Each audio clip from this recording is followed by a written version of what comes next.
Good day everyone and welcome back to Coolest YouTube channel. My name is Khatabile Mole. It is the pre-boy himself on the Coolest YouTube channel where we unfold the unknown. And today we're unfolding the unknown, and before we do that, first and foremost, it's maybe best that we honor the great legend that once lived among us. And first and foremost, the legendary Dr. Tito Mboweni, the former Minister of Finance and a long-standing member of the African National Congress who recently passed away. We honor you. And secondly, the EFF, the Economic Freedom Fighters, are once a great political party. Recently, yeah, we honor you as well. Look up what's coming up. It is trouble within the EFF, the Economic Freedom Fighters, as more and more people leave the EFF and go and join the MK Umkhonto Wesizwe Party. And it has been rumble in the jungle within the GNU as the DA and ANC are going head to head, pound for pound. And last but not least, the poisonous Spaza shop food that our people have been receiving in the township. Don't miss out. It's trouble within the EFF, the Economic Freedom Fighters, the ones a powerhouse, the Red Army. They are not the army anymore. Like literally, the EFF are just going down. They're going down very quickly. Like literally, they're going downhill as more and more people are leaving the EFF and go on to join the MK, the Umkhonto Wesizwe political party. I once said it. Jacob Zuma once started a chess team while he was still in jail, in exile. You can see. Literally, Kwebane come here, Floyd, Mangi, horse, pawn, king there. Because like literally more and more people, I don't think she's the last one. For those who don't know, the former public protector, advocate Busisiwe Mkhwebane has left the EFF. A lot of people know that, but yes, she has joined the MK Umkhonto Wesizwe political party. A few weeks ago, rather a week ago, she came out and said, well, I'm leaving the EFF, but also she has said that, you know what, the MK has approached me a lot of times I've declined. She finally accepted and she has joined the MK. I'll probably, as like 20 people, more than 20, I would like to know the number of people who have left the EFF and went on to join the MK, because it's just a big number. Now, it raises some concerns of what is the reason behind this. Now, there are two. One, apparently, Julius Malema is a dictator. It's my way or the highway. Currently, his highway isn't highwaying, if it is the point. But also, some are saying, this person took a lot of Zuma people like Awam Kweba, like Zuma people, literally Zuma people who were like, you know what, let's join EFF because we're against the ANC. They did that. Zuma formed his own political party, and yep, they moved on with Msholozi. Yeah, Msholozi, I have respect for Jacob Zuma. Like, he literally changed politics within South Africa. Now, it is a very difficult one for the EFF, the Economic Freedom Fighters, because they've lost a lot of people. Think of Floyd, and it's like every week we're waiting for another one is coming, Don't be surprised if Ndlozi one day wakes up and says I'm MK, because literally it is happening. People like the advocate Dali has been flirted. He might. So a lot has been quite happening. So what do you think? Do you think EFF still has a future within the political landscape of South Africa? Now, like, comment, and subscribe. With the GNU celebrating just over 100 days a few weeks ago, cracks are beginning to show. That's if you haven't realized it. You'll remember a few weeks ago we're discussing about the Bella Bill. Now it is the NHI, and apparently it went a scale higher, with both ministries going pound for pound, like literally rumble in the jungle. It was war, literally war from both parties, the DA and the ANC.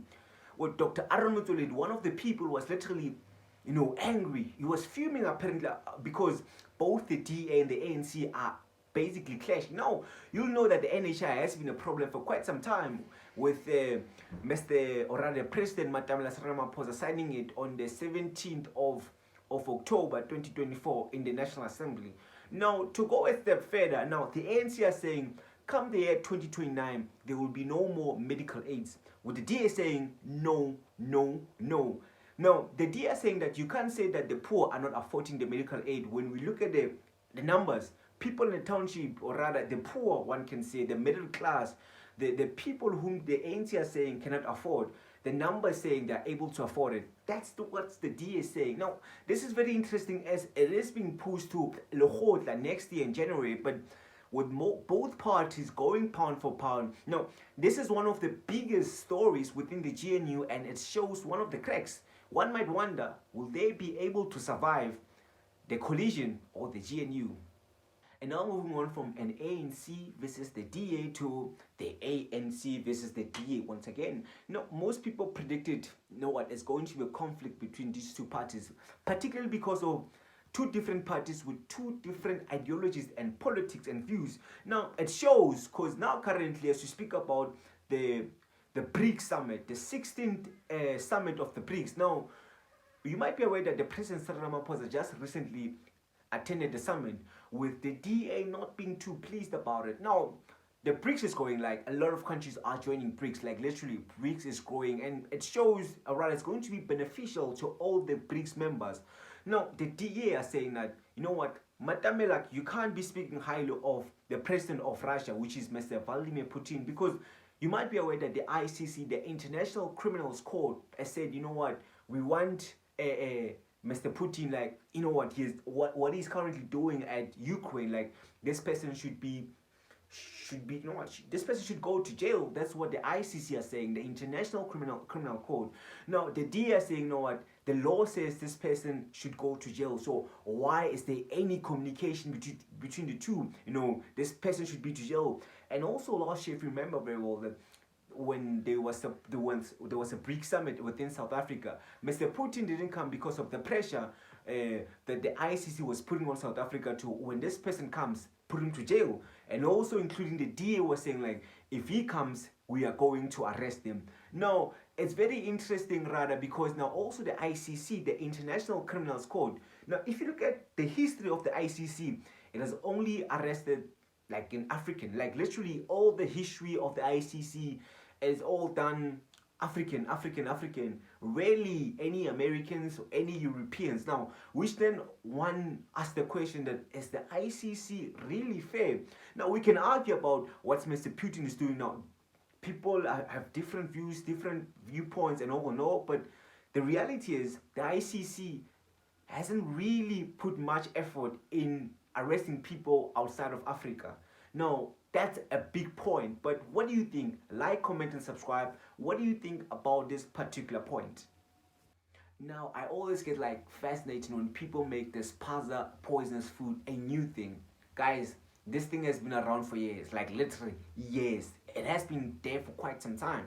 Now, not so long ago, 6 children died in Soweto, Naledi, over poisonous Spaza shop food. Not long after that, in Broncos for Sport, 25 people are currently receiving medical attention over this poisonous food, while also in Hammanskraal last week, 47 people, 47, that's a big number, and today 45 young people in Mpumalanga are currently receiving medical attention over the poisonous Spaza shop food. Now, this shows the pandemic, and also I think it shows also, one can say, the lack of patriotism. Like, we've given up we no longer own Spaza shop. I was reading this article not so long ago that old people will tell you, hey, my dad used to own his Spaza, things like that, which is currently is no longer there.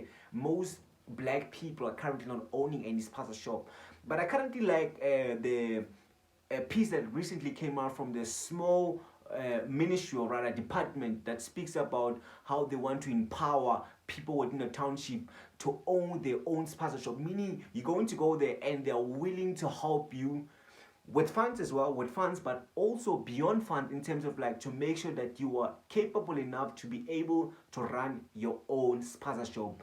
That's from me, guys. Up until next time, we say love and peace.